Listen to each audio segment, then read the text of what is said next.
Un grand merci à vous trois de participer à ce temps d'échange. Juste pour rappeler quelques chiffres, je vous le disais, quand on discute entre présidents de fédération, tout le monde n'a que ce mot-là à la bouche. Donc c'est pas spécifique au badminton. Et pour autant, voilà, dans d'autres domaines que le sport, il peut y avoir des sources d'inspiration. Juste vous rappeler quelques chiffres sur le diagnostic territorial qui a été fait au printemps 2021, où 56% des clubs avaient répondu. Les deux chiffres clés, c'est 71% des dirigeants bénévoles déclarent un moral mauvais ou très mauvais, et un club sur 5 considère qu'ils vont perdre plus de 25% de leurs bénévoles à l'issue de la crise. Donc ces deux chiffres, évidemment, qui ne peuvent pas laisser indifférents. Donc vous avez été destinataire dans les documents d'hier d'une note qui essaie de recenser, et encore une fois, ça n'est jamais exhaustif, tous les freins à l'engagement bénévole, mais aussi ce qui peut faire arrêter des bénévoles en cours de route. Et évidemment, on sait de quoi on parle, puisqu'on a quand même perdu 4 élus en un an au Conseil exécutif. Ça va à la fois de l'évolution du comportement des adhérents qui influent, mais ça passe aussi par la question du temps et des responsabilités. Et ça a été évoqué ce matin aussi sur les différents ateliers. C'est les effets de la crise, tout simplement. C'est évidemment l'image qu'on renvoie. En tant que bénévole, on parle souvent des côtés négatifs, c'est énergivore, c'est chronophage, et plus rarement des côtés positifs. Voilà, c'est des rencontres, c'est des émotions, c'est des compétences qu'on acquiert à gérer ces projets associatifs. C'est la question du sens. Voilà, dans le social, le sens, il est évident. On s'investit pour que les gens aillent mieux, des gens précaires. Voilà, dans le sport, est-ce que c'est juste pour permettre à des gens de taper dans un volant, ou est-ce que c'est pour permettre à des gens de vivre quelque chose, et Brigitte Henriquez l'a rappelé ce matin, c'est vivre ensemble. C'est la première qualité d'une association, qu'elle soit sportive ou non. Après, c'est aussi la méconnaissance de tous les rôles possibles dans une association. Il n'y a pas que dirigeant, enfin président, trésorier, secrétaire. C'est aussi une multitude d'apports que les gens peuvent donner à l'association et qui vont la faire progresser. Et puis après, c'est évidemment les aspects humains. C'est les tensions entre bénévoles. Est-ce que tout bénévole est un bon bénévole ? C'est une question qui est taboue, et pourtant elle existe. C'est la relation entre les bénévoles et les parents, et on le sait, ils sont tous parents du futur champion du monde. Et pourtant, c'est pas forcément l'avis des techniciens, et donc ça peut être une relation compliquée. C'est aussi la relation bénévole opérationnel, donc bénévole salarié, qui n'est pas toujours facile à gérer. Et puis après, c'est le côté répétitif, parfois le syndrome de l'imposteur quand on est élu. C'est la concurrence des autres associations. Eric l'a rappelé, du badminton, il y en a dans 17 fédérations différentes, plus les clubs qui ne sont pas affiliés. Donc c'est tout un écosystème du badminton qui est morcelé. Et pour autant, le protocole sanitaire du badminton, c'est nous qui l'avons porté. Les règles du badminton, c'est nous qui les portons. Donc on reste la référence du badminton. Mais pour autant, ça peut être un facteur de démobilisation. De même qu'aujourd'hui, la recherche de financement, qui peut être éprouvant. Il y en a qui se lancent dans un dossier ANS et puis à la fin, ils ont 0 et ils disent l'année prochaine, on ne reviendra pas et on arrête. Donc c'est tous ces ensembles, évidemment, qui peuvent noircir énormément le tableau. La question, c'est comment on ranime la flamme. Parce que si tous les Français étaient bénévoles pour 1 heure ou pour la vie, peut-être que la société française serait moins fracturée et se porterait beaucoup mieux. Donc la question, c'est comment est-ce qu'on analyse tous ces facteurs-là, sociétaux, et comment est-ce qu'on essaie de trouver des solutions tous ensemble. Et donc j'espère que nos 3 intervenants aujourd'hui vont nous redonner un petit peu le sourire. C'est à vous. On n'a pas la pression, on n'a pas la pression. Du tout. Merci beaucoup. Donc, ce que je vous propose, c'est de commencer par un tour de table pour vous présenter vous-même, qui vous êtes dans la vie, et vous présenter ensuite en tant que représentant de votre organisation ou association. Laure.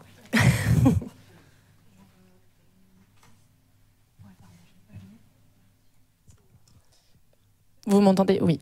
Bonjour à tous, donc Laure Grangeon, je suis prof dans ma vie de tous les jours et je suis actuellement présidente de la Ligue Auvergne-Rhône-Alpes de badminton, mais c'est pas à ce titre-là que je témoigne, c'est plutôt en tant qu'ancienne dirigeante de mon club, donc j'ai été présidente pendant 6 ans avant qu'on vienne me chercher pour prendre la relève de John Pym à la Ligue. Et à ce moment-là, il y a eu un espèce de creux. En tout cas, ça a été problématique parce que avec moi sont parties d'autres personnes. Et le témoignage que je peux apporter, c'est le rôle qu'a eu le salarié de mon club à ce moment-là pour essayer de remonter une équipe, remobiliser. Et c'est lui qui aurait dû être là à ma place, mais il m'a lâchement envoyé à sa place. Donc c'est un témoignage un peu indirect de ma part par rapport au travail qu'il a mené lui au sein du club, alors sur lequel on a travaillé ensemble, hein, mais malgré tout c'est quand même lui qui a fait le boulot dont je vais vous parler aujourd'hui. Merci. Voilà, bonjour à tous, Hubert Pénicaud, donc je suis ici au titre de l'association France Bénévolat, que vous connaissez peut-être, un réseau associatif qui a pour vocation la promotion de l'engagement bénévole associatif en France, hein, avec d'autres acteurs. Voilà, je représente l'association au niveau national, hein, j'y suis impliqué depuis pas mal d'années. J'y suis impliqué au titre d'une association qui en est membre, puisque par ailleurs, je suis salarié à la Croix-Rouge française, où je suis en charge des questions de participation et de démocratie interne. Hein. Ça résonne avec ce qu'on a entendu précédemment. Et voilà, donc je représente la Croix-Rouge française dans ce collectif. Voilà. Et j'ai la chance professionnellement d'être impliqué dans le monde associatif depuis pas mal d'années. Précédemment, j'ai travaillé à APF France Handicap. Ça résonne aussi avec des débats que vous avez eus précédemment. Voilà, et puis j'ai également quelques implications bénévoles plus locales. Voilà, et donc moi, je vais prendre le temps de vous donner quelques éclairages que nous pouvons partager au niveau de France Bénévolat. Sur un certain nombre de grandes tendances qu'on observe actuellement en matière d'engagement bénévole, en particulier dans ce contexte de post-crise Covid, et puis vous donner quelques repères de démarches, de pratiques, d'initiatives qui sont intéressantes, et puis vous en ferez ce que vous voudrez ou ce que vous pourrez. Merci. Bonjour à tous. Alors déjà, merci beaucoup de nous inviter à partager nos témoignages. Rebecca Grammatica, pour l'association Artsui et compagnie. Alors moi, j'ai un peu tendance à croire que je ne fais pas du tout partie du Schmilblick, parce que c'est une association de théâtre et de spectacle vivant. Notre rôle se cantonne au sud de l'Oise. Donc on est vraiment une petite association de 200 personnes dont le but est de rassembler un peu tous les bénévoles autour d'ateliers, de commissions pour créer du spectacle vivant autour de thématiques comme les murder parties, les sons et lumières, les parcours spectacles. Et je pense que mon témoignage va pouvoir aider parce que je suis moi-même bénévole de cette association, donc en tant que personne et en tant qu'humain, je l'ai entendu dire par le président, et aussi en tant que référent encadrant, puisqu'en tant que metteur en scène, je suis aussi amenée à coacher les personnes pour que le spectacle ait lieu, tout simplement. Merci. Merci. Pour cette table ronde, je vous propose de catégoriser un petit peu les thématiques. Donc, si vous le voulez bien, je vous propose d'abord d'avoir une réflexion autour des freins et des réussites. Donc, les freins que vous avez observés dans les comportements, les relations des bénévoles, dans une démotivation certaine qui aurait peut-être entravé les organismes ou les associations à fonctionner. Et puis, les réussites qui soit sont venus solutionner des freins, soit d'autres prises d'initiative qui sont justement des bons moments et qui font qu'aujourd'hui, l'association peut fonctionner. Et en deuxième temps, je pense qu'on parlera un petit peu plus de peut-être comment fidéliser un bénévole, qu'est-ce qui le motive et comment organiser les relations entre salariés et bénévoles pour que ça puisse se fluidifier. Donc première séquence sur les freins et les réussites, qu'est-ce que vous auriez envie de nous partager ? Quels auraient été un des plus gros freins que vous avez rencontrés et peut-être un des plus beaux moments, une des plus belles réussites que vous auriez envie de partager ? À vous la parole. J'ai des choses à dire. Alors, on parle donc des freins et des réussites. J'ai pris mes petites notes. Je tiens à dire que j'ai préparé cet entretien avec la présidente de l'association. Comme ça, c'est assez complet. Alors, en parlant de freins, on va plutôt catégoriser les freins en deux catégories. On a les freins au niveau associatif et les freins au niveau personnel, en tant qu'humain, justement, en tant que bénévole. Donc déjà, on a des missions qui seraient éventuellement pas très claires pour les gens. Donc les gens ne savent pas comment se positionner et généralement on a un petit peu de mal à se positionner dans le temps et dans les actions concrètes. Parce qu'à la base, notre référent ne nous a pas donné vraiment les actions concrètes à établir. Ça fait partie des premiers freins que je peux observer dans l'association. Ensuite, on a malheureusement des gens qui ne se sentent pas toujours en charge d'eux. On a des gens qui prennent le bénévolat comme un moment de partage et de plaisir, ce qui est tout à fait bien, mais qui ne se sentent pas impliqués au point de se sentir en charge d'eux. Donc, qui refusent la responsabilité, par exemple, ou qui ça n'effleure pas du tout l'esprit, par exemple. Donc ça devient compliqué en termes de suivi de projet, par exemple. On a des personnes qui vont se porter volontaires pour quelque chose et qui finalement ne vont pas tenir l'action jusqu'au bout. Ça peut poser des soucis. Et en termes personnels, ensuite, on va plutôt avoir un problème d'anonymat, je dirais, et de reconnaissance. Je ne sais pas si ça arrive ailleurs, mais on a beaucoup de gens qui ont des sensibilités différentes et qui ont besoin de reconnaissance particulière, autant peut-être personnelle que collective. Et ça peut aussi porter préjudice au projet, au bon déroulement du projet et au fait de vivre ensemble. Voilà pour moi en termes de freins. Et donc de créer une démotivation. Et de créer complètement une démotivation et un désengagement complet même de l'association, avec des gens qui peuvent partir complètement, oui. Merci. Est-ce que vous voulez rebondir sur des choses qui peut-être vous évoqueraient, voilà. Allez-y. Donc oui, je rejoins ce que tu disais sur la prise de responsabilité. Il y a des mots qui font peur. Moi, en l'occurrence, dans le cas que j'évoquais tout à l'heure, on était une équipe, alors une petite équipe. On a monté un projet associatif qui a été ambitieux, qui a fait pour le coup bouger les lignes et qui était notamment non mais c'est parce que c'est à cause de lui que je suis là, donc je lui renvoie la balle. C'est grâce, merci. Non, mais le projet, il était sur la professionnalisation. Donc c'est vrai que ça allait vite, ça allait fort. Et quand moi j'ai dit que je quittais le club, en tout cas que je serais plus présidente du club, ceux qui avaient monté le projet avec moi sont aussi partis avec moi parce qu'on était une équipe et que, alors pas tous, mais c'est vrai que le noyau dur a dit bah ouais, mais c'était notre projet ensemble et de fait voilà. Et il manquait donc une présidente ou un président, une secrétaire ou un secrétaire. Et des gens au sein du CA qui n'avaient pas forcément le titre, mais qui avaient un rôle important. Donc on a été 4 à partir, et sur des fonctions ou des choses qui peut-être par méconnaissance, mais en tout cas des attributions qui sont liées à des responsabilités.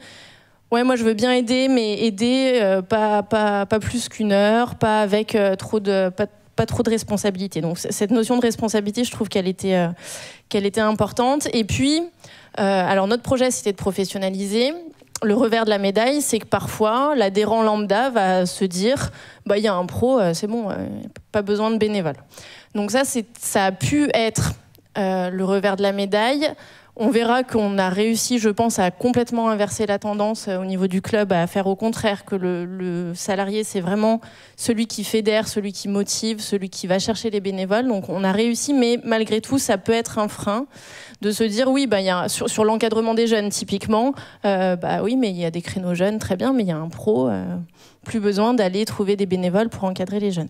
Donc faire comprendre à l'adhérent que le pro, il peut pas tout faire et qu'il remplace pas le bénévole, ça a pu être un frein dans notre cas pour essayer en tout cas de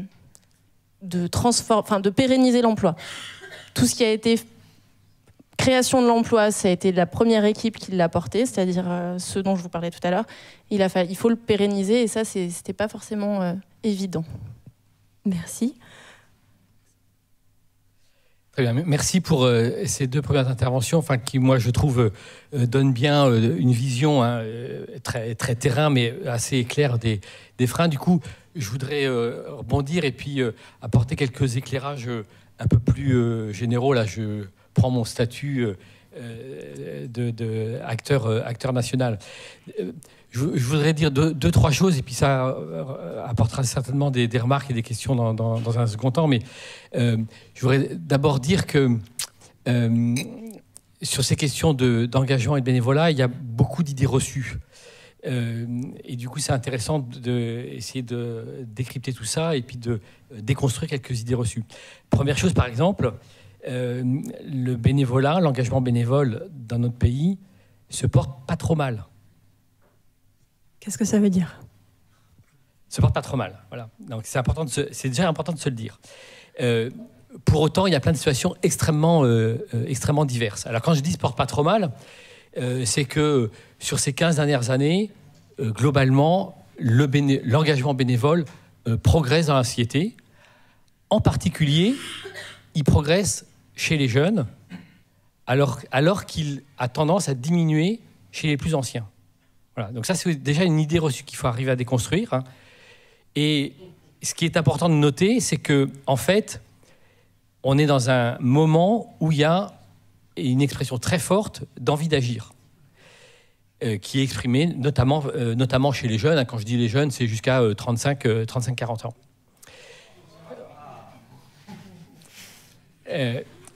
La grande difficulté, et ça rejoint ce que vous avez évoqué ici, la grande difficulté, c'est que les logiques d'engagement ont beaucoup bougé dans une société qui a beaucoup bougé.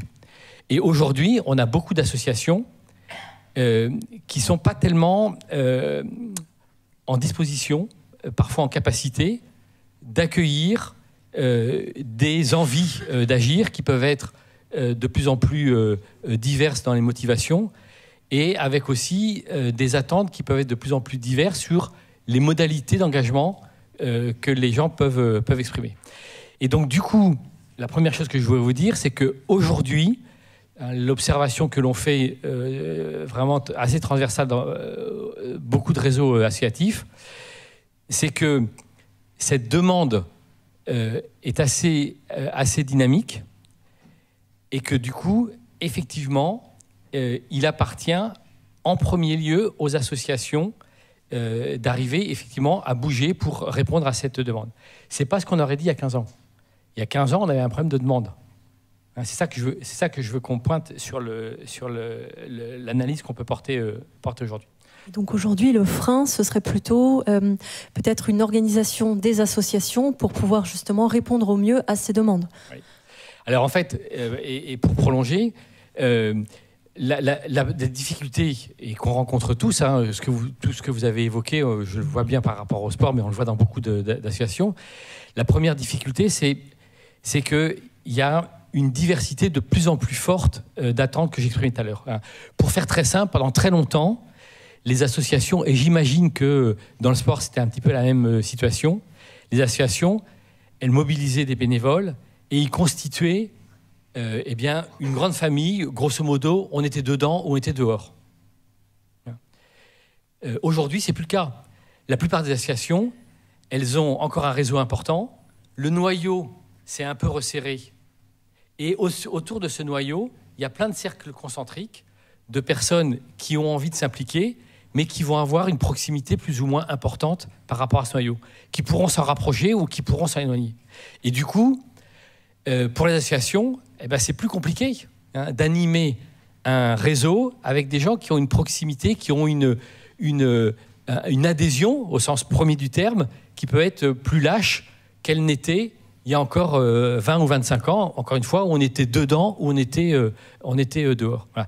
Et donc, du coup, ça veut dire qu'aujourd'hui, dans les associations, il nous faut mettre beaucoup d'énergie pour animer son réseau bénévole, pour faire en sorte qu'effectivement, on crée différents types de liens avec ces différents cercles qui vont avoir une proximité plus ou moins forte au projet.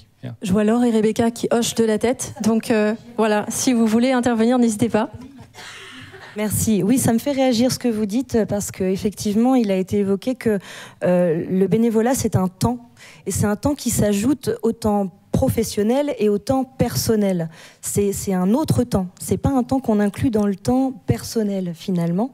Et aujourd'hui, le bénévole d'aujourd'hui, c'est vraiment quelqu'un qui va prendre en compte ce bénévolat, mais comme un temps supplémentaire. D'où la non-implication, si j'ai envie de dire, comme vous disiez, avant on était complètement dedans, et aujourd'hui on joue un peu avec ces différents temps, et je pense que c'est à prendre en compte de toute façon la capacité de certains bénévoles à vouloir s'impliquer à un moment donné ou pas du tout à d'autres moments, parce qu'on a ces temps personnels et ces temps professionnels qui prennent aussi sur notre vie, tout simplement. Laure, peut-être ? Merci. Non, mais juste pour éclairer ça, ce qui explique, et c'est une illustration, ce qui explique la désaffection qu'on observe du côté des seniors, c'est justement la question du temps. Aujourd'hui, beaucoup de personnes au-delà de 60 ans se retrouvent tendues entre deux solidarités. La solidarité à l'égard de leurs parents vieillissants et qui demandent beaucoup de temps, et souvent la solidarité à l'égard de leurs enfants ou de leurs petits-enfants qui leur demandent aussi beaucoup de temps. Et donc, vous voyez, je donne cet éclairage s'agissant des seniors, mais je pourrais donner l'éclairage aussi s'agissant des jeunes. Aujourd'hui, un jeune, il est dans un horizon à 6 mois. Quand j'ai 25 ans, grosso modo, j'arrive à me projeter à 6 mois. C'est à ceci vrai que... Est-ce que quelqu'un... C'est à ceci vrai que moi, quand j'avais 20 ans, 80% des emplois étaient en CDI. Et donc, quand j'avais 20 ans, quand j'avais 25 ans, il y a 20 ans, je rentrais dans un CDI, j'avais la maîtrise du temps. Aujourd'hui, 80% des emplois sont en CDD. Donc ça veut dire que quand je rentre dans le marché de l'emploi, je rentre dans un temps que je ne maîtrise pas. Voilà, donc ça a des impacts très forts. Sur la fidélisation, en fait, voilà. Effectivement. Merci. Je trouve la réflexion très intéressante. On parle souvent du bénévole et en fait, il y a tellement de profils différents de bénévoles et je trouve que la métaphore des cercles concentriques, elle est très juste. Et si déjà les associations, enfin les clubs, on prend conscience de ça, la réponse qu'on va pouvoir apporter, elle va être différente. Enfin, en tout cas, la façon d'aller envisager le besoin de bénévoles va être différent. Et pour mon cas, je trouve que ce qu'a réussi très très bien à faire Sylvain, parce que j'en parle depuis tout à l'heure sans le nommer, mais c'est justement ce lien entre tous les bénévoles et finalement le salarié. Alors je bascule sur le côté réussite, mais c'est très bien. Mais c'est lui qui connaît finalement et les profils et les compétences. Beaucoup plus que le noyau dur, parce que le noyau dur, on ne peut pas être de partout, on ne peut pas être sur tous les créneaux, on ne peut pas être sur tous les publics. Et ce qu'il a réussi à très très bien faire, c'est ça. C'est comprendre ça et aller voir les gens en leur disant ce que toi tu peux apporter, c'est ça, je te vois bien sur tel et tel profil, parce que finalement il connaît bien plus que nous, élu, mais non, on n'y est pas 100% du temps au club. Lui, il a réussi à faire ce lien-là entre justement tous ces cercles. C'est un lien de personne à personne. Comment est-ce que ça s'est construit, cette relation ? On l'a construit en plusieurs temps, c'est-à-dire que le prérequis à ça, c'est que j'ai annoncé que je partais 1 an en avance. Tout ce que je vais vous dire là, si on l'avait fait dans l'urgence, on n'aurait pas pu le faire. Le deuxième prérequis, ça tient aussi à la personnalité de Sylvain et de ce salarié-là, qui a construit le projet, avec qui on avait construit le projet initial. C'est un projet qui lui tient éminemment à cœur. Enfin voilà, il a beaucoup investi là-dedans. Et nous voir partir, c'était compliqué pour lui. Voilà, donc je dis pas que ce modèle-là est forcément reproduisible ailleurs, mais ces deux prérequis-là sur la personnalité du salarié, je pense que voilà, et sur le fait que ça a été annoncé en avance, je voulais quand même le préciser. La première chose qu'on a fait, c'est qu'on est reparti du projet de club et qu'on s'est dit, voilà, on en est là à mon départ. Quelles sont les actions? On a vraiment listé les actions, listé les tâches à faire.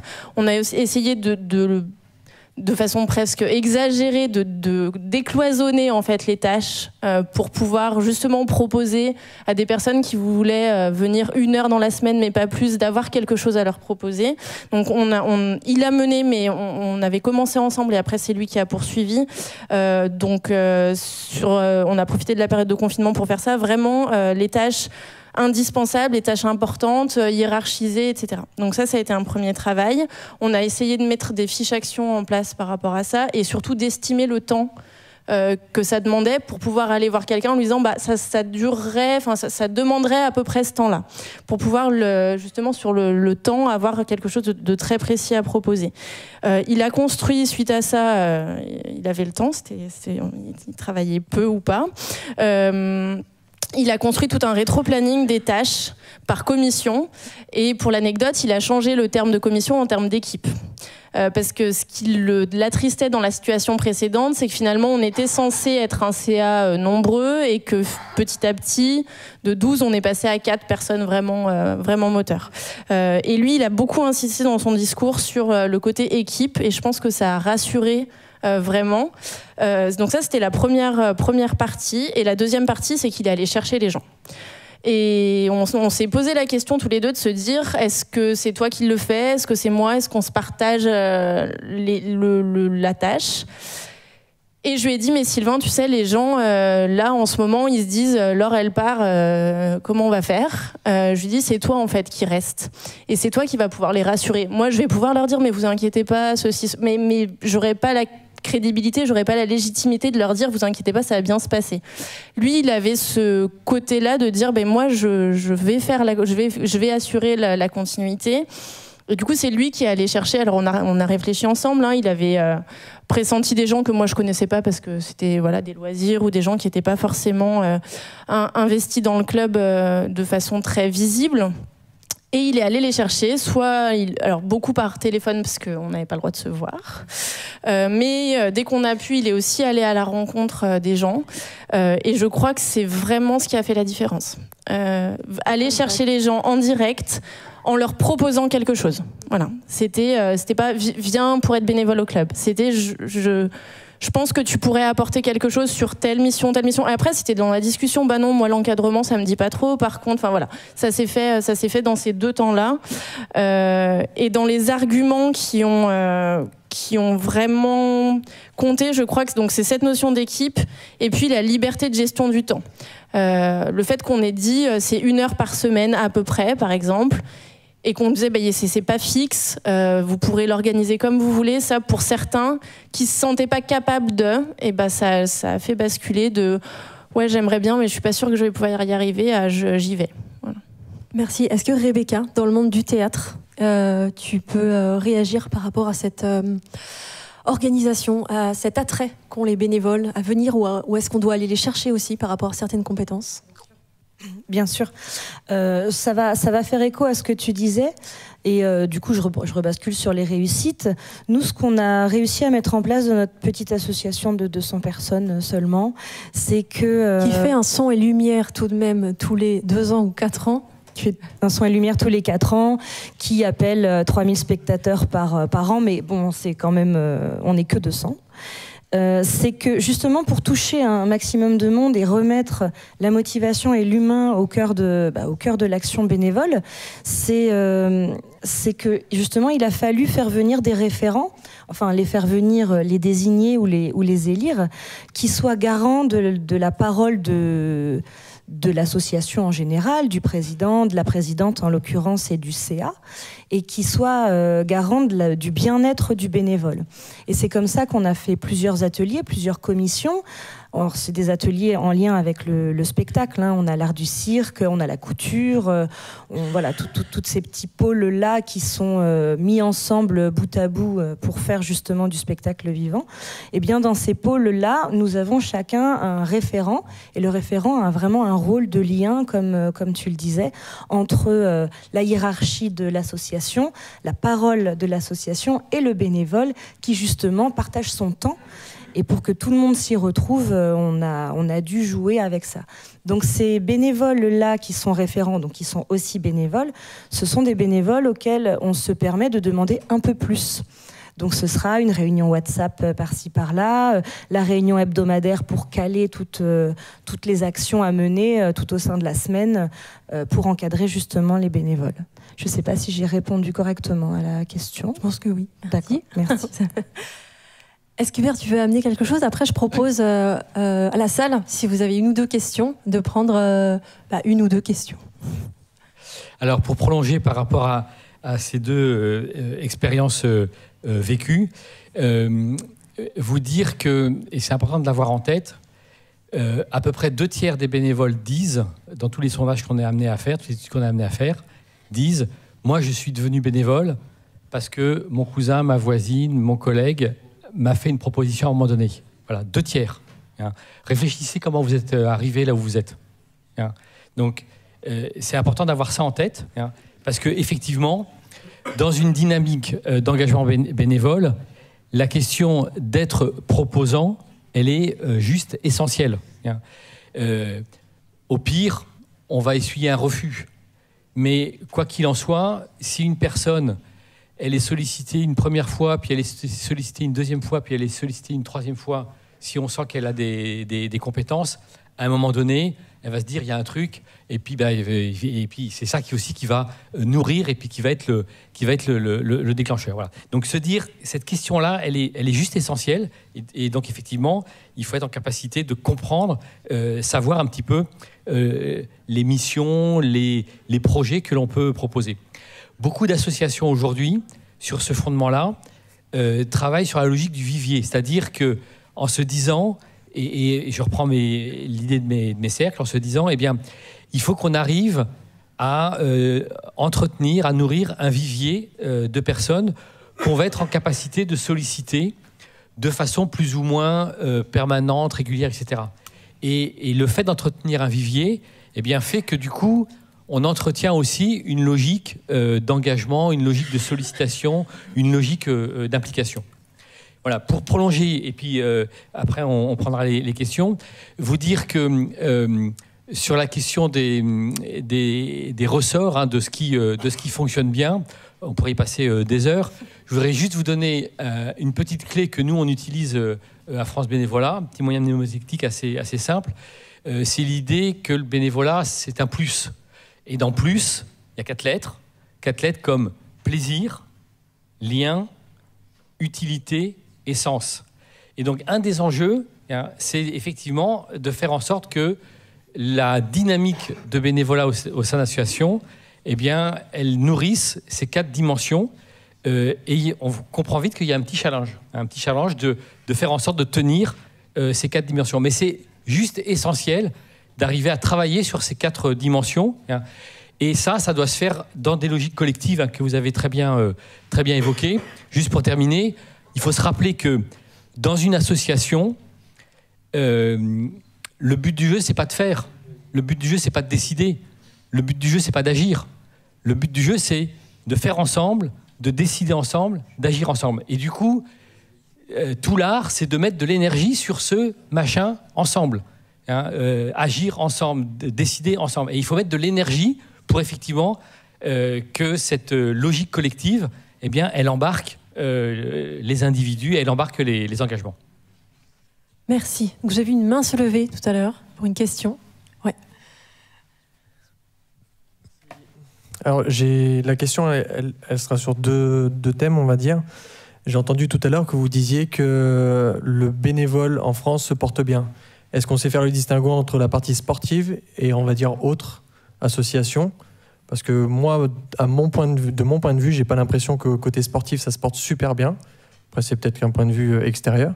Et la deuxième question, c'est est-ce que vous avez eu ce ressentiment d'avoir eu des bénévoles qui viennent au sein des associations, que ce soit sportives ou même ailleurs, par obligation ou par, on va dire, presque dépit parce qu'il n'y avait personne? Peut-être que le baromètre, ça peut être par toi, Hubert. Alors, sur ma connaissance des différents secteurs, je ne vais pas pouvoir répondre très précisément à votre question. Ce qui est certain, c'est que la difficulté de mon propos, c'est qu'il cache beaucoup de diversité. beaucoup de diversité certainement entre les secteurs, et à l'intérieur des secteurs, beaucoup de diversité entre associations, etc. Voilà. Et donc, c'est un peu la difficulté de vous dire comme ça, mais c'est aussi pour un petit peu gratouiller. Hein. En tout cas, ce que je vais vous dire, c'est que ce qu'il faut comprendre, c'est qu'aujourd'hui, il y a une envie de s'impliquer qui est très forte en France. Ça, il faut qu'on le comprenne, il faut qu'on l'entende, parce que du coup, nous, associations, quel que soit notre secteur, on a une responsabilité qui est importante. C'est d'entendre, et puis de bouger. C'est-à-dire que si on ne bouge pas, effectivement, on va pas entendre cette demande. Hein. Et donc, il faut être proposant. Hein. Dans ce sens-là, vous dire que la principale difficulté d'une association, c'est sa capacité d'accueil. On le comprend rapidement. Quand on se met en association, on se retrouve au bout d'un moment, on se retrouve entre potes. Et on est content d'être entre potes. Et le Gus qui arrive et qui veut rentrer dans la bande de potes, eh ben, très rapidement, ils ne se sentent pas très bien accueillis. Et voilà, et donc, on a cette difficulté à travailler sur des dynamiques accueillantes qui font de la place et qui permettent effectivement que les choses se passent pour le mieux. Alors, vous posiez une deuxième question sur les dynamiques un peu d'obligation. Hein. Je me sens obligé parce que il faut occuper le poste vacant, c'est ça ? En fait, si je peux me permettre, c'est qu'aujourd'hui, on a la sensation, au sein des clubs surtout, qu'en tant que joueur, pratiquant du badminton, si on veut faire vivre notre club, on est obligé de rentrer en tant que bénévole. Mais on n'a aucun intérêt à le faire. C'est juste pour dire, voilà, j'ai des bénévoles au sein du club. Qu'est-ce que je dois faire ? Je ne sais pas, il n'y a pas de projet vraiment, on ne s'inscrit pas vraiment dans un projet, on s'inscrit plus dans se dire, voilà, on a des bureaux avec des bénévoles. Alors la question, elle peut aussi se tourner en deux sens, c'est qu'il y a le bénévole, on va dire, administratif, dans le bureau, membre du comité directeur, il y a aussi le bénévole encadrant, où là, on a une grosse réticence, on va dire, à aller vers l'autre, puisque on n'a pas les connaissances, on n'a pas non plus l'intérêt de le faire. Donc souvent, on a des bénévoles qui viennent en disant « j'y vais parce qu'il faut quelqu'un ». C'est vraiment par défaut, exactement. C'est un petit peu le scénario qui aurait pu se passer dans le Club de l'Or, en fait. Mais comme ça a été structuré, comme elle l'a raconté, finalement, la passerelle s'est plutôt bien passée. Oui, alors Laure, elle disait, je suis désolé, pardon, il fallait que je me présente aussi tout à l'heure, c'est Gaëtan de Paxis de la Ligue de Guyane. Laure, elle disait aussi qu'il y avait un point, on va dire, d'entrée qui est quand même important, c'est l'employé. Aujourd'hui, tous les clubs n'ont pas cette facilité d'avoir un employé, ou toutes les ligues, hein, ou un salarié. Ça reste un point d'entrée qui est très très bien pour les clubs, mais pour des clubs où il n'y a que des bénévoles, on arrive à avoir des difficultés d'attirer le bénévole pour faire quelque chose, pour faire avancer les choses. Est-ce que dans le théâtre, dans l'association Artsouille, il y a des employés ? Non. Donc je ne vais pas pouvoir répondre à la question, mais je veux bien faire une réponse quand même si je suis à côté. Ça me fait réagir ce que vous dites parce que donc oui, nous on voit beaucoup de gens qui sont attirés justement par cette association, à qui le grand-père, la grand-mère a dit viens le faire avec moi, tout simplement parce qu'on veut faire quelque chose de familial. Et ce sont des gens, alors enfants, adultes, seniors, qui se retrouvent dans cette association par obligation, pour faire plaisir et qui finalement ne s'y retrouvent pas beaucoup. Donc ce sont des personnes qui vont soit rester et pas forcément passer un bon moment, et qui vont, ou sinon qui vont partir. Et je pense qu'il faut que l'association y prenne aussi son parti par rapport à ça. C'est un peu comme quand on fait du marketing, on se positionne dans une niche. Malheureusement, ces gens-là ne font pas partie de notre niche. Donc après, est-ce qu'on les prend en compte ou est-ce qu'on les met sur le côté ? Et donc chez Artsouille, on a décidé que justement ces gens-là seraient quand même pris en compte, et c'est pour ça que nos référents, donc qui sont des bénévoles, font un peu le travail de ramassage de bénévoles, si je puis dire, d'attirance, mais qui font le lien social. Et je voudrais réagir à ce que vous disiez, quand vous disiez on a des bénévoles qui ne sont pas administratifs, qui sont autres, qui se sentent un peu obligés de prendre le bureau, et c'est pas très dynamique parce qu'on ne sait pas quoi faire. Pour moi, je pense à mon échelle, c'est tout simplement parce qu'on n'a pas défini de projet de projets concrets, un peu plus en hauteur, un peu plus en hiérarchie, pour justement fédérer ces bénévoles autour de quelque chose qui les motive, qui les font se sentir utiles. Votre plus, il est très très bien.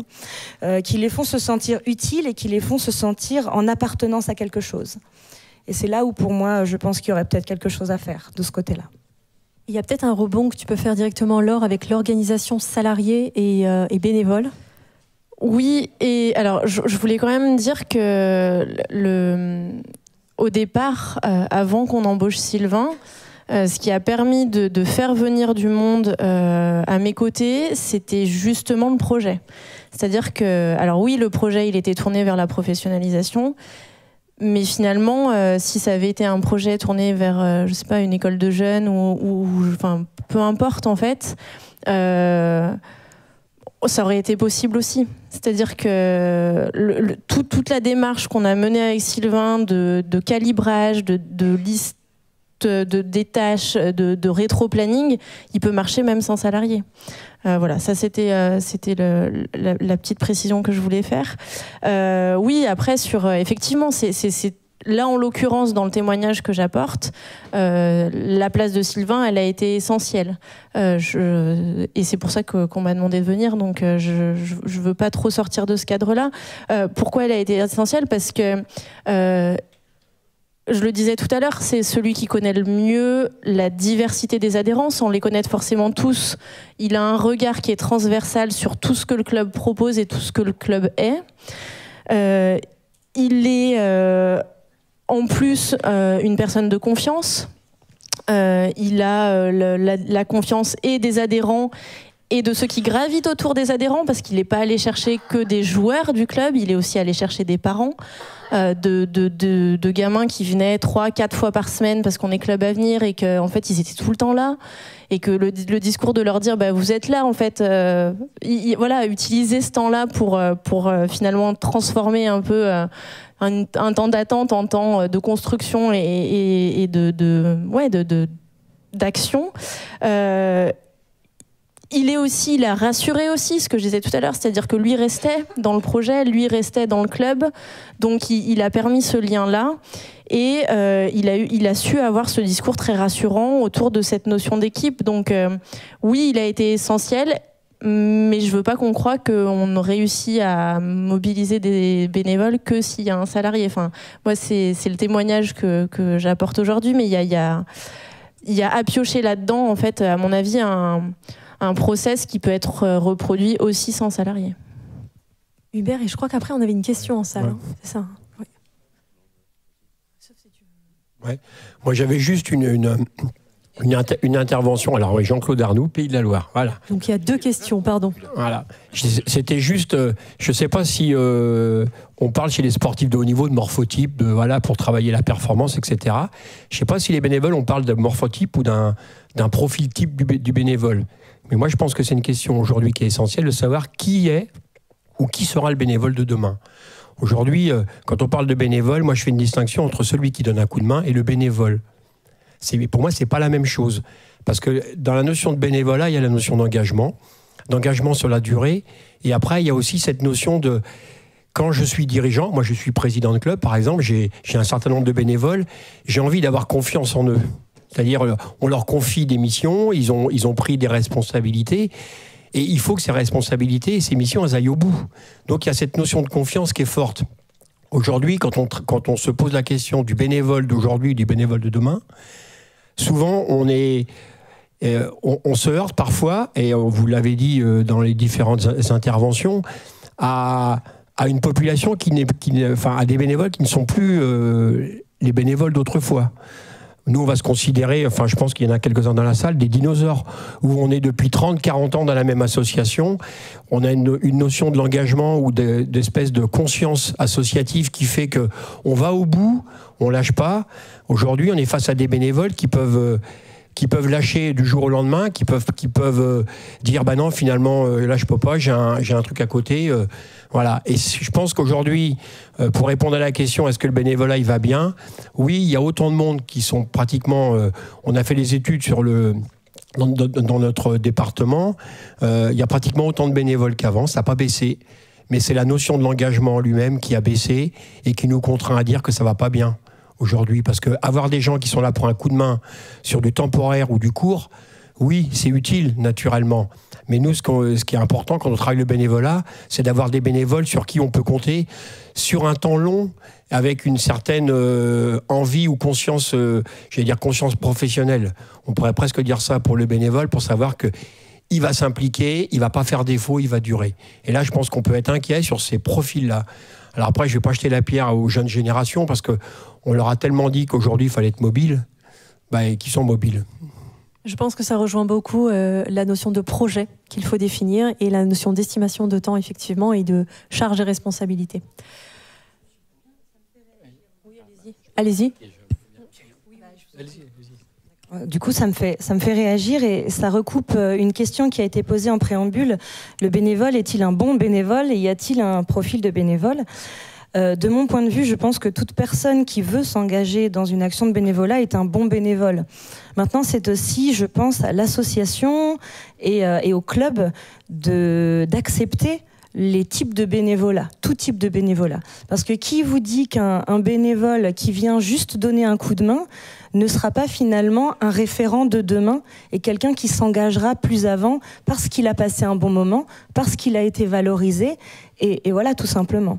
Donc je pense qu'il faut mettre personne de côté quand on parle de bénévolat et qu'il ne faut pas faire la scission entre la personne qui va vraiment s'engager, qui sait ce que c'est, qui a peut-être déjà fait du bénévolat avant et qui sait vraiment ce que ça implique d'être bénévole, et la personne qui vient juste passer la tête par la fenêtre, voir ce que c'est pour voir si ça va lui convenir.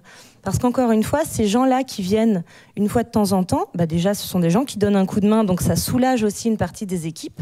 Il ne faut pas les mettre de côté.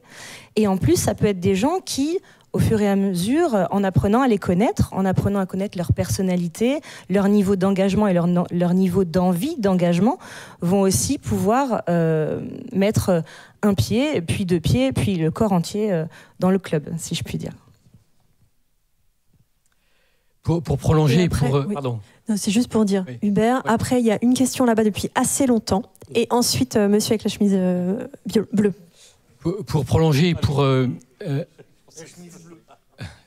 apporter un petit éclairage sur ce que vous disiez, c'est que il y a un sociologue qui a exprimé ce que vous avez dit, avec une double image.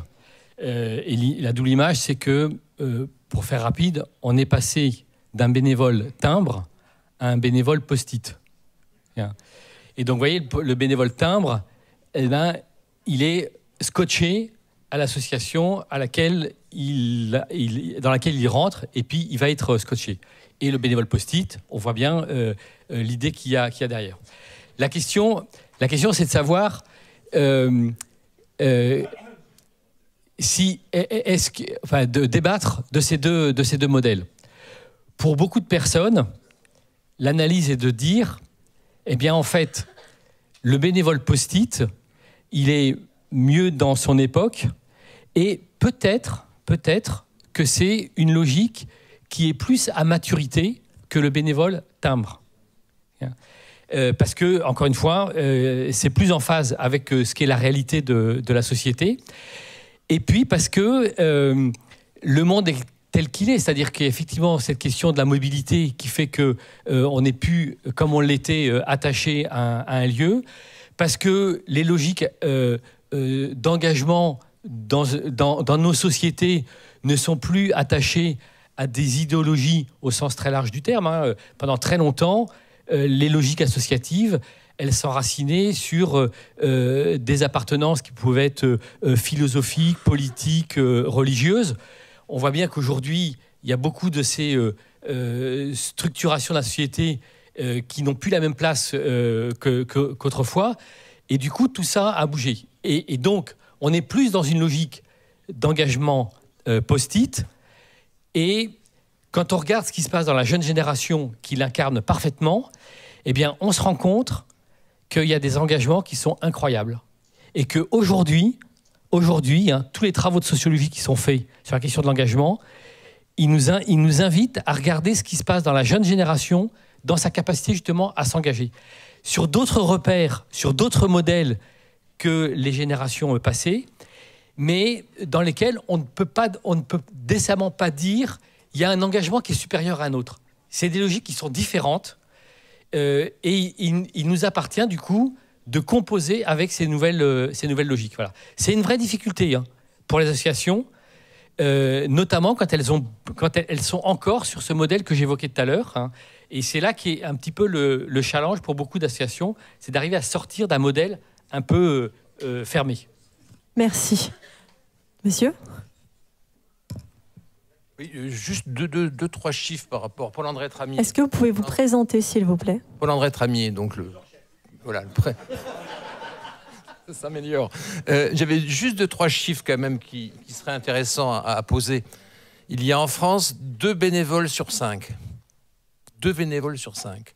Et vous avez un jeune sur 5 qui est prêt à s'engager. Je parle des jeunes, ce que vous disiez, monsieur. Et après, pour les adhésions du monde sportif, c'est 19% des adhésions par an en 2016.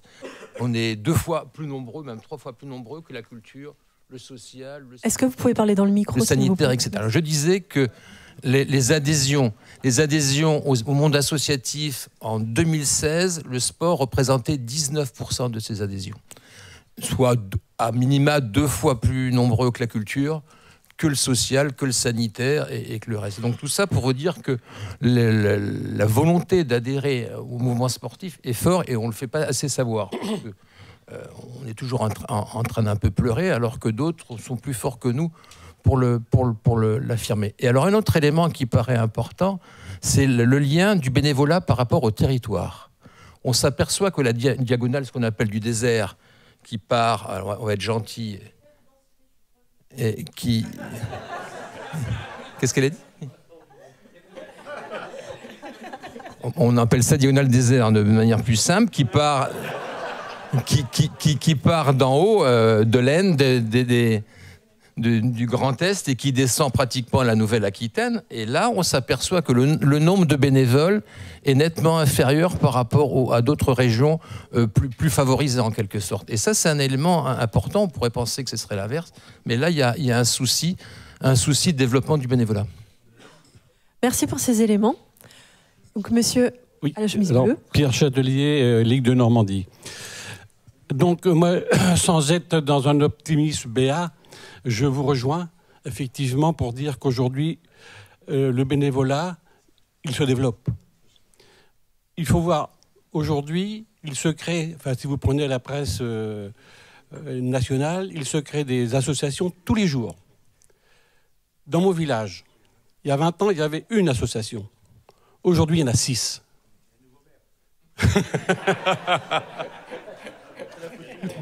Donc, il faut voir les choses en face. On ne parle pas simplement du badminton, là, mais d'une façon générale, on a un développement et on a des jeunes, alors qu'ils s'engagent différemment, c'est certain, et même on a aussi des gens plus âgés qui ont une approche de l'engagement différente. Il faut l'accepter. Et ce que vous disiez, à un moment donné, on a des... Je ne sais plus qui disait, c'était Jean-Claude qui disait « ça fait 40 ans que je suis là ». 50. Eh ben oui, mais il y a des gens qui vont passer là 1 an, 3 ans, 5 ans, mais avec un engagement différent. Et ça, il faut l'accepter. On ne peut pas caler tout le monde sur le même moule. Donc aujourd'hui, moi je dis, et c'est à nous aussi dirigeants, d'avoir ce discours positif. Parce que comme disait Paul-André tout de suite, on a tendance à se plaindre, le bénévolat, le MES, etc. Mais quand on a ce discours-là, on n'attire pas les gens. Donc nous, on a une association qui est en difficulté là. Ben, on était voir les gens, on leur a expliqué. Eh ben oui, ben, je veux bien essayer, mais je ne veux pas être tout seul. Et puis voilà, on trouve effectivement une dizaine, douzaine de personnes pour relancer. Mais ça, c'est un travail effectivement de terrain. Voilà. La communication, j'ai entendu ici du coin de l'oreille. Oui, la communication, c'est intéressant. Qu'est-ce que vous pourriez dire ? Je sais qu'il y a une autre main levée, quelque part. Oui, voilà. Mais avant, sur la communication autour du bénévolat ou des actions des bénévoles, est-ce que vous avez des actions particulières ? Comment vous procédez dans vos associations aujourd'hui ? Est-ce que c'est quelque chose de spécifique, de particulier ou pas vraiment ?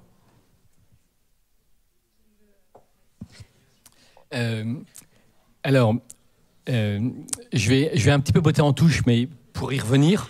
Non, mais parce que la communication, c'est qu'un outil. La question, c'est de savoir ce qu'on veut en faire. Et ce que je veux vous dire, et je vais prendre un exemple très, très concret, c'est que moi, j'ai la chance de rencontrer beaucoup d'associations qui se posent les mêmes questions que les vôtres. Ce que j'observe, c'est que toutes les associations qui, en matière d'engagement bénévole, ont pris des initiatives, ont eu des résultats.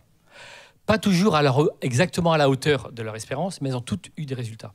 Donc ce que je veux juste dire en premier lieu, c'est de se dire que si on veut progresser sur la question du bénévolat, il faut avoir des initiatives, il faut avoir des ambitions, il faut se donner des objectifs. Et alors je vous prends un exemple très concret. J'ai accompagné, et j'en fais partie, de 4 grosses associations, APF France Handicap, Croix-Rouge française, Famille Rurale, etc., des gros réseaux associatifs portés par la génération plutôt des seniors, qui s'est posé la question de la place des jeunes dans les associations et qui s'est en particulier posé la question de la place des jeunes dans la gouvernance. Ça, c'est une question qu'ils ont ouverte au début des années 2010. Et en 5 ans, c'est pas sur un horizon très lointain, en 5 ans, sur les 5 associations qu'on a accompagnées, il y en a 3 qui ont réussi, sans mettre de quota ni rien, parce qu'ils avaient l'objectif et qu'ils ont mis en place des actions en interne, ont réussi à avoir 5 ou 6 jeunes autour de 30 ans dans leur conseil d'administration, dont Morgan, trésorier d'APF France Handicap, 850 millions de budget, dont Jacques, secrétaire général de la Croix-Rouge française, vous voyez un petit peu ces dont il s'agit. Donc ce que je veux juste dire, c'est que le sujet de l'engagement du bénévolat, il consiste aussi à se dire on en est où et on veut aller où. Et vraiment, hein, je vous assure, toutes les associations qui prennent des initiatives, qui se disent on va travailler à être plus accueillant, on va travailler à faire à identifier les missions qu'on a envie de proposer, eh bien, dès qu'on prend des initiatives, ça fait bouger les choses. Et effectivement, le projet est certainement central dans cette affaire. Laure. Oui, je voulais rebondir sur... Alors là, on parle de jeunes dirigeants en moins de 30 ans. Je pense que ça commence plus tôt, en fait. C'est-à-dire que ce qu'on essaye de faire, et là, je change de casquette, mais on a changé nos statuts pour que des jeunes de moins de 18 ans puissent être... membres du CA. Alors, peut-être qu'ils vont pas être acteurs, mais par contre, ils prennent une température, ils s'habituent. Sur les stages jeunes, on a toujours fonctionné en 2 temps, avec les grands le matin, les petits l'après-midi, et on demandait aux grands de rester encadrés l'après-midi, 1 heure, 2 heures. Alors oui, ça peut paraître rien au départ, sauf que c'est comme ça qu'on suscite des vocations, et je te rejoins sur ce que tu disais tout à l'heure, c'est-à-dire que celui qui aide peut-être qu'1 heure la première année qu'il est dans le club sur un événement, et ben peut-être que 3-4 ans après, c'est le futur président. Enfin voilà. Donc et y compris chez les plus jeunes et les jeunes adhérents. Attention, s'il vous plaît, sur les dernières minutes de parole de nos intervenants. Merci. Merci Laure. Il y avait une question, une autre devant aussi après. Oui, Philippe Milliot, Martinique. Donc, je voulais soulever un autre problème que nous avons, qui est peut-être un peu spécifique au territoire ultramarin. Et ce que nous avons comme difficulté, nous, c'est la fragilité dans la durée du bénévolat. C'est-à-dire qu'on a un turnover important des gens qui viennent, donc qui s'investissent, ils restent 1 an, 2 ans. Et donc, il est difficile de construire, je vais dire, un projet à long terme dans ces conditions. Et c'est vraiment un problème que nous ressentons, nous, actuellement, dans certains clubs, où les gens s'investissent et il faut redémarrer 2 ans après ou 1 an après avec d'autres personnes. Et c'est très compliqué et ça fragilise un peu aussi le fonctionnement de nos clubs. Voilà. Donc, je voulais souligner ce problème. Comment transmettre la fidélisation ou comment l'animer, si vous pouviez... Oui. Alors, merci beaucoup pour votre question, monsieur, et votre témoignage. Je tiens quand même à dire que je pense que c'est le problème majeur du bénévolat, c'est la fidélisation. Et du coup, je glisse sur la fidélisation. Comment garder un bénévole, finalement? Une fois qu'il est entré par la porte, comment le garder? Et comment faire en sorte qu'il soit heureux de faire ce qu'il fait? Et alors de notre côté, on a soulevé pas mal de problématiques justement par rapport à cette fidélisation du bénévole. Et on a fait une petite liste. Et je pense que la première des choses et la plus importante, c'est de faire en sorte que le bénévole se sente accompagné et se sente soutenu. Pas du tout... accompagné et soutenu, c'est-à-dire qu'on ne va pas lui refiler le bébé en disant bah, c'est bon, c'est à toi maintenant, débrouille-toi. Et c'est pour ça qu'on a mis en place tous ces référents qui vont pouvoir accompagner.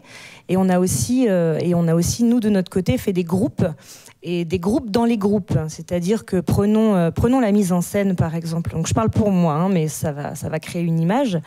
Si je prends la mise en scène, sur un spectacle son et lumière, on a 27 scènes qui durent 6 minutes chacune, dans laquelle on a 3 univers différents. Ça veut dire que dans la même scène, vous allez pouvoir voir le monde de la mer, le monde de la mort et le monde du bateau. Je prends des exemples lambda. Et bien dans ces 3 mondes-là, on a créé des groupes internes, donc le monde de la mer, le monde de la mort et le monde du bateau, pour qu'en fait les effectifs soient réduits et que les gens se sentent appartenir à un groupe et ne se sentent pas seuls, en fait, et complètement démunis par rapport à la tâche à accomplir. C'est-à-dire que si je hiérarchise la situation pour mon association, on a l'équipe scénariste qui écrit tout le spectacle, on a les metteurs en scène ensuite, donc ils ne sont plus que 4, qui mettent en place en fait les scènes à travailler, et chaque metteur en scène va être en charge d'un seul groupe pour répéter une scène. Et à l'intérieur de cette scène, on va encore mettre des référents dans la scène pour travailler les différents groupes. Et c'est ainsi que pour moi, le bénévole va se sentir accompagné, impliqué. Donc ça, c'était long, mais c'était vraiment pour se dire que c'est important de se sentir accompagné et soutenu. Et puis après, il y a plein de choses, mais je pense que ça vous fait réagir. Ouais. Non, si tu veux bien garder le micro, s'il te plaît. Comme on a 2 profs là qui sont sur scène, on peut aussi se poser la question de comment garder la foi dans le fait de sans cesse, année après année, transmettre la même chose. Quels conseils vous pourriez donner à nos bénévoles là qui sont pas forcément profs, mais qui en fait ressentent cette lassitude là à transmettre? Je ne sais pas si je vais répondre correctement, mais en tout cas, c'est vrai que si on parle de répétition, à un moment donné, il y a lassitude qui va avec. Ça fait partie du truc, en fait. Donc, soi-même, en tant que professeur, on se réinvente et on trouve des choses différentes, des manières différentes, des manières détournées pour nous-mêmes ne plus nous lasser et inculquer cette passion qui nous anime. Soit on accepte que c'est quelque chose qui va être rodé et on accepte la lassitude. Je ne sais pas si je réponds, mais pour moi, ça fait partie des choses. Merci. Bah, vas-y. Laure est d'accord. Bon. Donc Hubert, oui, pour quelques minutes, après on a d'autres questions. Oui. Ouais. Sur la fidélisation, là, en 3 petits points, je prolonge ce que vous disiez. Hein. La question de faire équipe, elle est centrale, hein, vous l'aviez cité tout à l'heure. L'idée de changer de nom de commission à équipe est bien dans l'esprit associatif et certainement un des moteurs forts de l'engagement. Donc travailler en équipe. Ça peut aller très loin. Ça veut dire, par exemple, qu'il faut parfois aussi savoir bouger des choses qu'on croit gravées dans le marbre. Exemple, il n'y a aucun texte, sauf peut-être pour les associations reconnues d'utilité publique, qui impose à une association d'avoir un président et que tout repose sur le président. Il n'y a aucun texte. Parfois, on appelle la loi de 1901 pour dire « Ah, il faut un président ». Non, c'est pas... La loi de 1901, elle dit « liberté de s'administrer ». Et au nom de la liberté d'administrer, on peut définir la modalité que l'on veut pour s'organiser. On peut avoir des coprésidents, on peut avoir des trucs. Et donc là, on a intérêt à se renouveler pour justement renforcer cette dynamique d'équipe. Ça, c'est la première chose. Deuxièmement, la fidélisation, elle passe aussi beaucoup par la reconnaissance. Beaucoup de bénévoles aujourd'hui nous disent « Moi, je donnerai d'autant plus que je recevrai. Je ne sais pas ce que je vais recevoir, mais il faut travailler sur cette question du donner et du recevoir. Hein. C'est pas du donner, et c'est pas du donnant-donnant, hein, mais c'est je donne et je vais recevoir quelque chose. Savez-vous quelle est la première chose que les bénévoles attendent en termes de reconnaissance? Voilà, la première chose. Mais en premier lieu, dans toutes les enquêtes qu'on fait, les bénévoles ils disent on attende un merci. Voilà. Et ça veut dire que dans les associations, c'est pas sûr qu'on sache très bien le faire. Voilà, ça commence par là. Et puis je voulais dire une troisième chose sur la question de la fidélisation, mais j'ai oublié. Voilà. Alors on avait une question, voilà. Et la pause est à 16h30, soyez patients, c'est bientôt. Et c'est marqué 16h effectivement sur le déroulé, mais on a dit tout à l'heure que c'était 16h30. Alors, Gaëtan de Pakis de la Guyane. Alors s'il vous plaît, on écoute la question. Alors j'entends bien le fait de la loi 1901, de la liberté de s'auto, on va dire, machin, etc. J'ai perdu le mot, mais c'est pas grave. S'administrer, merci. Mais aujourd'hui, est-ce qu'on n'a pas l'impression qu'on se fait aussi engluer dans un système administratif qui est compliqué? Parce que je vais prendre un exemple bête, c'est que quand on fait une demande de subvention où nos bénévoles interviennent dans ces demandes-là, on nous demande toujours secrétaire, trésorier, machin, etc., sœur, frère, enfin voilà, une filiation qui est compliquée. Donc est-ce qu'on n'a pas cette sensation de lourdeur administrative qui pourrait aussi bloquer l'entrée des bénévoles au sein des bureaux? C'est plus qu'une sensation, hein. C'est une réalité vécue par tous. Et vous citez sur la question de la demande des subventions, mais il y a à voir aujourd'hui le nombre de contraintes qui pèsent sur l'association. Ça, c'est un sujet sur lequel le monde associatif est très engagé vis-à-vis des pouvoirs publics. C'est qu'il faut effectivement qu'on simplifie. Enfin, c'est-à-dire que la problématique de l'engagement aujourd'hui, et je n'ai pas eu le temps de le dire, je le dis à ce moment, maintenant, là où on est en grande difficulté, c'est sur la question de la gouvernance et des responsables, entre autres pour cette question-là. C'est-à-dire que combien de présidents, de trésoriers, etc., sont pris dans des lourdeurs qui les détournent complètement de ce qu'est ce pourquoi ils sont là et de ce qu'est leur mission. Voilà. Donc c'est effectivement une réalité. Pour autant, il faut qu'on soit attentif à ne pas se laisser enfermer. Hein, parce qu'effectivement, bien souvent, l'histoire du président, c'est l'administration qui nous enferme là-dedans. Mais ça n'a aucune réalité réglementaire ou législative. Une association peut très bien avoir plusieurs coprésidents et ça commence à se faire dans un certain nombre d'endroits. Ça permet effectivement de renouveler et de redonner un peu d'air à des fonctionnements qui étaient parfois un petit peu rigides. Rebecca voudrait réagir. Ça me fait réagir justement. Je pense que dans la fidélisation du bénévole, ce qu'il faut absolument intégrer aussi, c'est que tout est clair dès le départ, dans les tâches qu'on va lui demander, pour pas qu'il ait l'impression qu'on lui donne ça, puis après on prend un petit peu et on grignote un petit peu. Et c'est pour ça que le bénévole qui va vraiment n'avoir qu'une heure à donner, il faut être aussi à l'écoute de ça, pour justement ne lui prendre qu'une heure de son temps, parce qu'en fait on prend du temps malheureusement aux gens. On ne peut pas se dire que les gens nous donnent, en fait c'est nous qui prenons. Et donc je pense que dans les personnes qui remplissent les demandes de subvention, donc qui font partie un peu du côté administratif, qui font partie du CA, de mon côté aussi référent, je pense qu'il faut aussi bien choisir son bénévole et choisir le bénévole qui a du temps à accorder et à donner à ce genre de choses et bien l'avertir. Ça fait aussi partie de la franchise de la bénévole en termes d'honnêteté, justement pour que le bénévole évite de se sentir mal accompagné ou truandé, en fait, tout simplement. Non, pour compléter, être clair aussi sur les contreparties, c'est-à-dire que voilà, il y aura telle et telle chose qui sont prises en charge. Voilà, sur un événement notamment. Je pense que ça fait aussi partie des choses sur lesquelles il faut être clair dès le départ pour montrer que là aussi il y a vous disiez donnant, mais gagnant-gagnant, c'est-à-dire que je crois vraiment que plus les choses sont définies et plus le bénévole s'y retrouve et donc potentiellement va rester fidèle on est fidèle à ce qu'on s'est engagé à faire et à prendre comme temps vis-à-vis de lui et en retour il devient fidèle. Enfin, s'il l'a fait une fois, il n'y a pas de raison qu'il ne le fasse pas deux fois si ça s'est bien passé. Merci beaucoup. Je pense qu'on va s'arrêter là parce que je sens la concentration s'évanouir dans la salle. Donc, je vous remercie. Alors, si vous êtes capable de vous écouter pour les dernières questions, je prends les questions. Sinon, nous arrêtons. Ok, merci. Donc, je crois qu'il y a 2 mains levées.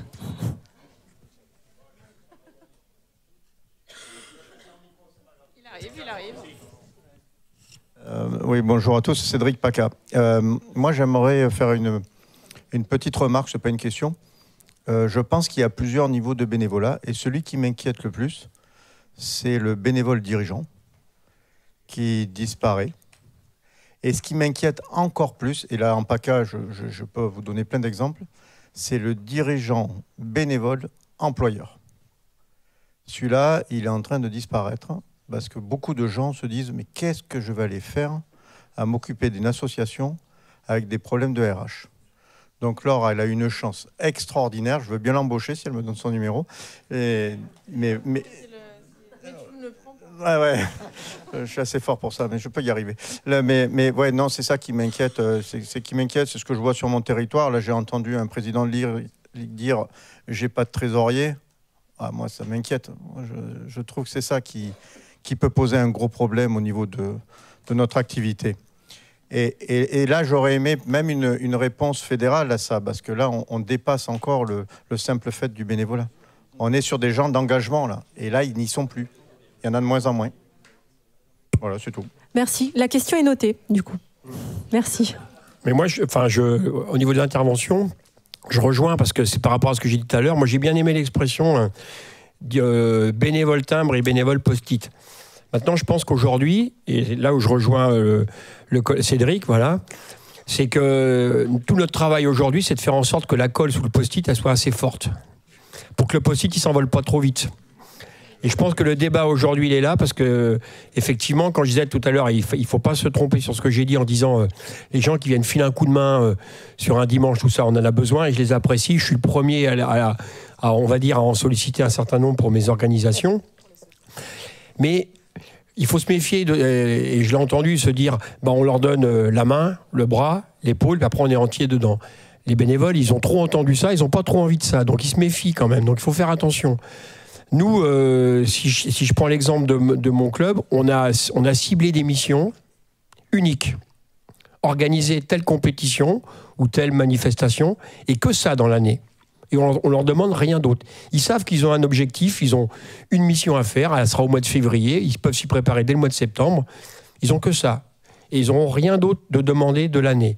Et je pense qu'on a besoin d'avoir ce genre de réflexion pour dire, voilà, le bénévole, tu mets un pied dedans, mais c'est qu'un pied.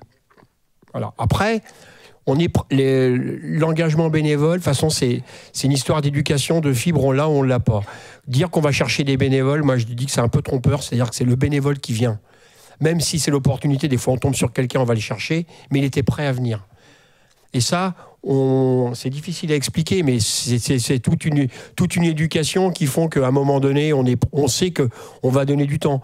On va s'engager dans le sport, en politique, on va militer, peu importe, mais on est prêt. Et aujourd'hui, les dirigeants, présidents, trésoriers, secrétaires, tous ceux qui occupent des fonctions importantes, qui sont de plus en plus importantes et compliquées, parce que ça demande des compétences quand même assez difficiles à maîtriser aujourd'hui, eh bien c'est vrai que c'est des postes-là, on peut avoir une inquiétude, parce que aujourd'hui, on parle presque de perles rares. Ne plus avoir de trésorier ou de trésorière ou de secrétaire, aujourd'hui, c'est... Voilà. Et les présidents, et il y en a un certain nombre ici, j'imagine, qui sont présidents et employeurs aussi, eh bien, souvent, notre interrogation, c'est qui va me remplacer ? Merci beaucoup. Question derrière, je pense ? Non ? C'est David, non ? Plus de questions, David ? C'est pas David. C'est pas grave. À côté, voilà. Sophie Tréberne, Pays de la Loire. En fait, je rejoins effectivement ce que dit Jean-Claude à côté, mais il y a aussi autre chose. On parle de la notion de dirigeant, enfin de bénévole dirigeant. Je voudrais aussi qu'on insiste sur le management, parce que le management, certes, vis-à-vis des salariés, il y a quelque chose de... Voilà, il y a des missions, il y a des obligations, mais manager des bénévoles, comment vous dire ? C'est un réel problème, en fait. C'est une réelle difficulté. C'est-à-dire qu'on arrive aujourd'hui à créer une équipe, à faire démarrer un projet. Voilà, on en est tous là, on a tous cette émulsion à un moment donné qui fait que voilà, on y va. Et après, on fait comment pour maintenir tout le monde ? On fait comment pour faire en sorte que chacun se sente dans la continuité motivés. Et puis, il y a des accros. On en a parlé tout à l'heure. J'ai beaucoup aimé votre intervention avec cette naïveté, entre guillemets, parce qu'on s'y retrouve beaucoup aussi. Vous inquiétez pas, vous n'étiez pas la seule. Du coup, en fait, on entend les animosités, on entend les choses. C'est valable dans n'importe quel club, comité, ligue, fédération. On fait comment pour maintenir toute cette motivation ? Enfin voilà, ça aussi c'est un réel problème aujourd'hui. Il ne faut pas oublier que quand on est bénévole, on est au service de cette association et on n'est pas pour son propre profit. Et ça, c'est compliqué de le mettre en place. Voilà. Est-ce que vous voulez réagir sur cette dernière intervention ? Et je pense que ce sera la dernière de la scène. Moi, je veux bien un peu réagir, mais c'est des gros sujets. Hein. Ce qui est certain, c'est que tant cette question que vous évoquez, de l'animation plus que du management des bénévoles, de l'animation des bénévoles, que la question des dirigeants, elle nous oblige aussi en permanence à réinterroger le projet. Ça, c'est un élément qui est essentiel. Si on veut trouver des dirigeants, il faut avoir quelque chose à leur proposer qui donne envie, hein, qui réponde à mon plus d'avant. Et donc, il y a un gros travail à faire dans beaucoup d'associations. La question du projet, elle est centrale. Sur la question des dirigeants, très vite, c'est aussi un gros sujet. Moi, je partage toutes les analyses qui ont été faites. Les associations qui sont fédérées ont plus de chances que les associations qui ne sont pas fédérées. Voilà, donc il y a aussi à ce travail dans les réseaux qui peuvent permettre d'apporter un soutien aux associations locales où il y a des salariés. Et effectivement, vous avez tout à fait raison, madame. Il faut quand même garder à l'esprit qu'une association bénévole n'a pas de hiérarchie. Il n'y a pas de... On est tous sur un pied d'égalité. Donc, si quelqu'un ne veut pas faire quelque chose, on n'a aucun levier de force, en fait, pour le forcer, comme on pourrait forcer un salarié qui est lié par contrat. Et donc, justement, il faut trouver des petits moyens détournés. Et ça, pour moi, je pense que ça passe beaucoup par la reconnaissance, la mise en avant de l'individu avant le collectif, justement, mettre en avant les compétences de la personne, mettre en avant tout le bien qu'il fait à l'association et passer par quelque chose de beaucoup plus agréable. C'est pas de la manipulation, mais c'est tout simplement la vision positive du travail qu'il apporte à l'association et du bénéfice qu'il apporte à l'association ou à la compagnie. Exactement, et puis pour qu'ils s'engagent encore plus, bien sûr, ouais. Et évidemment, ça demande du temps d'investissement. Ça, on est complètement d'accord avec ça. Oui. Est-ce qu'il y a d'autres questions pour terminer cette table ronde ? Oui. Une question devant, du coup. Le micro arrive. C'est où la question ?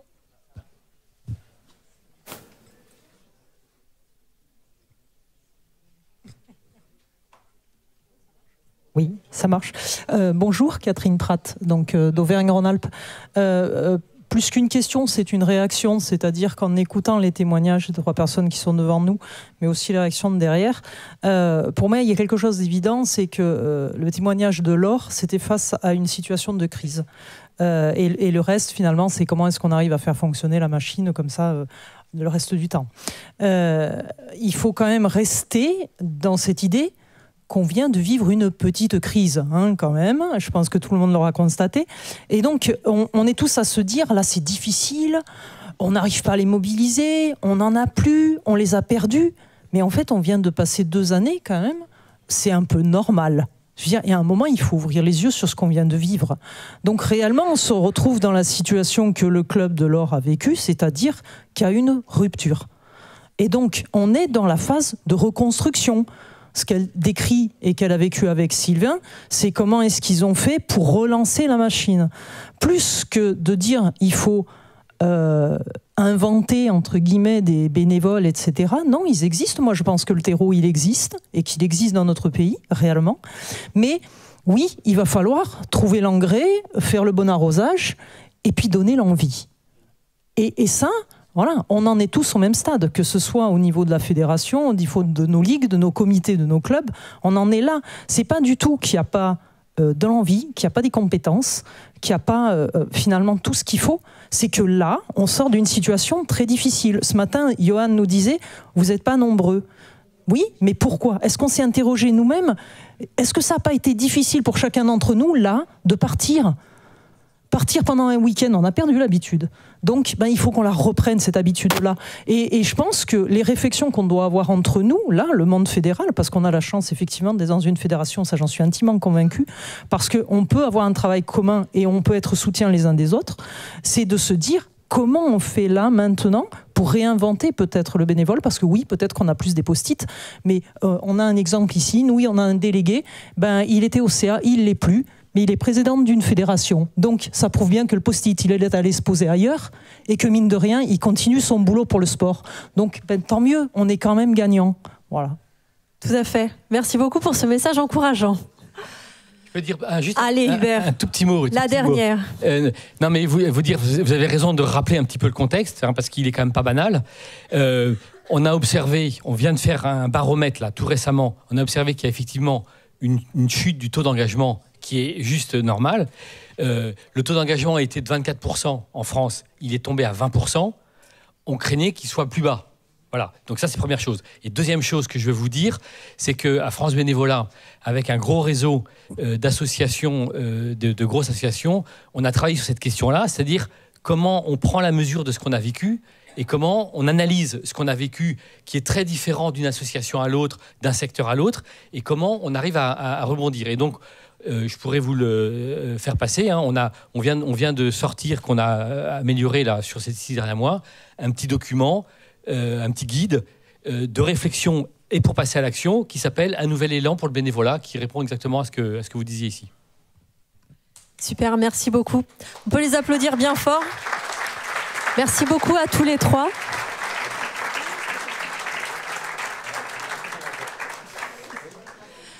Merci beaucoup Rebecca, merci Laure, merci Hubert.